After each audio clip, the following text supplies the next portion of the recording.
ওই কিরে মধু, না না রসমালাই। তো যাক, এই যে আপনাদের জন্য মধু লয়ে এসে, বুঝতে পারছেন?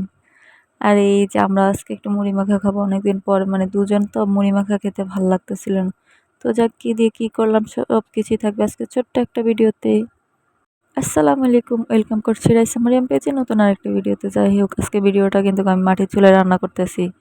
গাইস, কে কোথা থেকে দেখছেন বলবেন কিন্তু। অনেকদিন পর মাটির চুলায় রান্না করতে আসছি।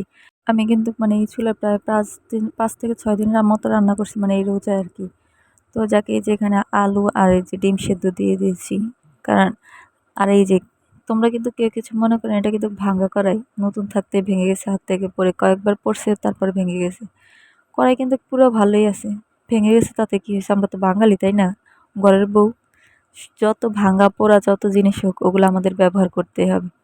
তো যাক, আজকে একটু তরকারি মানে রান্না করতে ভালো লাগতেছিল না, আর খেতেও ভালো লাগে না প্রত্যেক দিনের তরকারি।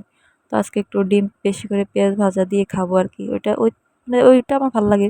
পেঁয়াজ পেঁয়াজ বলেন ডিমের সাথে আর কি, বা মাছের সাথে, দোনোটাই আমার কাছে ভালো লাগে। তো যাক, মানে চুলার মুখটা এক সাইডে দেওয়াতে না, এক সাইড দিয়ে আগুন বেশি মানে তাপ লাগে, অন্য সাইডে একটু কম লাগে।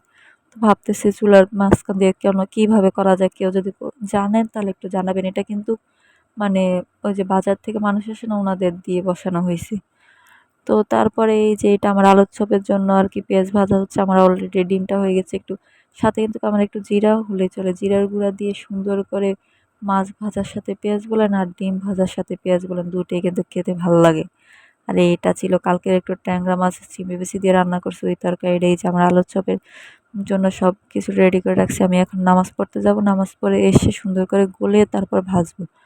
তো যাক, অলরেডি এই যে আমার সব ভাজা শেষ, ইফতারি টাইম হয়ে গেছে। আমি মানে এর ভিতরে এই যে দেখেন শরবতটা গুলে ফেলছি। অনেকে হয়তো বা ভাববেন যে এই কতটুক শরবত। না রে ভাই, শরবত আমার শাশুড়ি খায় না, শুধু আমিই খাই। আর এই যে মধু, বুঝছেন, অনেক সুন্দর না, মিষ্টি ছিল অনেক, আলহামদুলিল্লাহ। আর আজকে একটু মুড়ি মাখা খেতে মন চাচ্ছিল। ফ্রিজে একটু বুট ছিল, ছোলা আর কি, ওইটা আমি নামিয়ে রান্না করে নিয়েছি, মানে সেদ্ধ ছিল, পরে নামিয়ে রান্না করে নিয়েছি। তো যাক, ইফতারি টিফতারি শেষে নামাজ পড়ে আর এই যে দেখেন স্পেশাল, মানে আজকে কয়েকদিন চাচ্ছি যে রমজানে, মানে প্রথম কদিন খেতে ভাল লাগে নাই, মানে বিরক্ত লাগছে, এখন কিন্তু না, খেতেই হবে, এরকম একটা অবস্থা। মানে খেতেই হবে, যেহেতু বাধ্য আমি এটা খেতে। তো এই যে চা বানানোর জন্য পানিটা অলরেডি বসিয়ে দিয়েছি। এখন আমি চা পাতা দিয়ে সুন্দর করে একটা লিকার করে, একটু সুন্দর করে দুধ চিনি দিয়ে চা বানিয়ে খাবো আর কি। আর এটার পক্ষে কে কে আছেন একটু জানাবেন ভাই। মানে কেমন জানি লাগে, রোজ রমজান মাসও না খেলে মনে হয় যে কিছু একটা খাই নাই, হারিয়ে গেছে এমন লাগে। দিন যাচ্ছে মানে সন্ধ্যা যাচ্ছে না, এরকম একটা লাগে আর কি। তো যাক, এই যে সুন্দর করে আমি চাটা গুলো এই যে এখন তো এই যে চিনিটা একটু চেক করতেছিলাম। তো যাক, আজকের ভিডিও পর্যন্ত, আল্লাহ হাফেজ।